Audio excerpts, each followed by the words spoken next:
So the Seahawks took Rashaad Penny with the 27th overall pick. They started at 18, and then they traded down to 27, gaining an extra third rounder in the process. This pick was shocking. Most had Penny as a late second, early third round grade, so taking him at the end of the first round was definitely one of the bigger surprises of the NFL draft.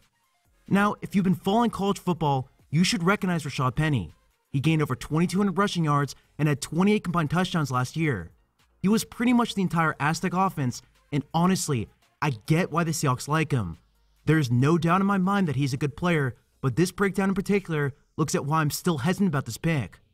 For the Seahawks, I see him as their first and second down back. He can do short yardage, and he should be used on goal line as well. He's also surprisingly good on draw plays out of shotgun, which was a definite weakness for this team last year. In college, San Diego State lined up deep in the backfield in single back or I formation and let him build up his speed in order to attack the line of scrimmage. He's a bit of a one-speed runner, but he runs every snap hard. What I really like about Penny is how he sets up his blocks. He has a natural feel for creases, and he has this aggressive shiftiness about him in order to exploit them. In open field, he also has this one-step cut, and it's extremely effective. There were so many plays where he pressed the edge perfectly, allowing his blocker to create the angle. Now, he's not Leonard Fournette, but he has enough speed and strength to fall forward and gain extra yards. From a schematic standpoint, he's a great fit for the Seahawks. And again, I get why they like him. He's really good at running between the tackles, and on their inside zone or inside trap plays, he's a really good fit for this offense. Also, he can return kicks as well. He does a great job setting up his blocks, and he'll instantly compete for this action. However, there are some things that I don't like. First, he had so many free rushing lanes in college. He had great blocking, and he actually had the second best offensive line in terms of yards blocked per snap. For comparison, Saquon Barkley's line was one of the worst of all college football, who blocked a full yard per attempt less than what Penny had at San Diego State. In college, this disparity is a game changer. The number of easy reads and awful second-level defensive play gave him a crap ton of yards. Over the past few days, I've been trying to think of an analogy for anybody that doesn't watch college football. What I want you to think about is the Dallas Cowboys back in 2014. DeMarco Murray had 1,800 yards, and that's the same level of domination that San Diego State did. They literally tore apart some smaller schools and set him up for some amazing plays. Now, I'm not saying Penny's bad or anything like that, but this is a big reason why I was able to gain these stats. Speaking of stats, there has been one stat from Pro Football Focus that has been talked about nonstop ever since Penny was drafted. That stat, which I'm going to say very carefully so I don't mess this up, is that Penny gained the most yards per carry after being contacted at or behind the line of scrimmage of all running backs in this class. That's a mouthful, but on surface, this is an awesome stat for the Seahawks. This obviously sounds exactly what they're missing, and therefore, he could be the obvious solution to their problems. But, and this is a huge Sir Mix-a-Lot but, that stat is 100% misleading. I want you to watch this play against Army at the start of the second quarter. He attacks the line of scrimmage, and the defenders are in the hole, but they can't get off their blocks to fully wrap him up. They were still able to touch him, but he got past and gained 32 yards for the score. Here's another play against Air Force that illustrates the same exact thing. He attacks the line of scrimmage, the defense 100% loses container on the edge, and he's able to bounce outside for the long score.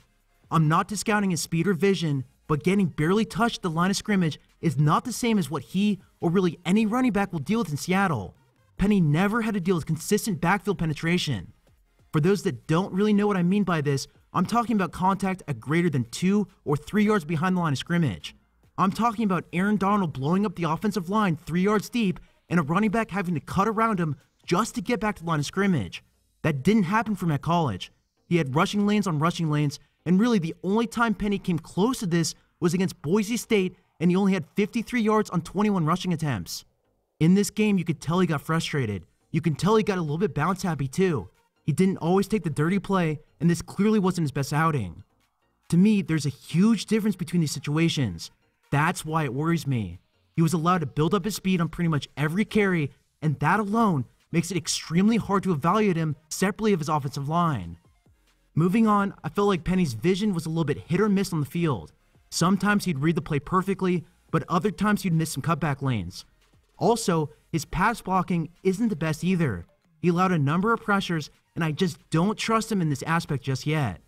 Additionally, while he was used on checkdowns and screens, his route tree as a slot receiver was pretty much limited. It was better than most, but again, I feel like he's not an instant receiver at the next level. He does have obvious potential in both these things, but he's simply not ready to be a third down back yet. Finally, in first pro comparison, I mentioned DeMarco Murray a little bit earlier, and I really do think they're similar. Both are upright runners, they're well built, and they have good long speed to get down the field. I see Penny being very similar to him in the NFL. Overall, and to wrap this up, I really do like the player, and I do think he's a great fit for this offense, but in an ideal world, you'd take him a full round late in this draft. Now, there were 2 reports that were pretty interesting, and apparently the Browns wanted him at 33. Also, apparently another team tried to trade for him after the draft. While this may be the case, this doesn't entirely make me change my mind. For me, positional value is one of the most important things, and because he can't be a third down back just yet, I don't think the first round grade is justified. Well, thank you so much for watching. This video was sponsored by some of my good friends at the Seahawks podcast. They run a really good show, and on Tuesday they had me on their channel to talk about some of the other prospects that the Seahawks took in the draft. I strongly encourage everybody here to give them a chance, especially if you're a Seahawks fan. Thanks again for watching, and you can follow me on Twitter at Samuel R. Gold.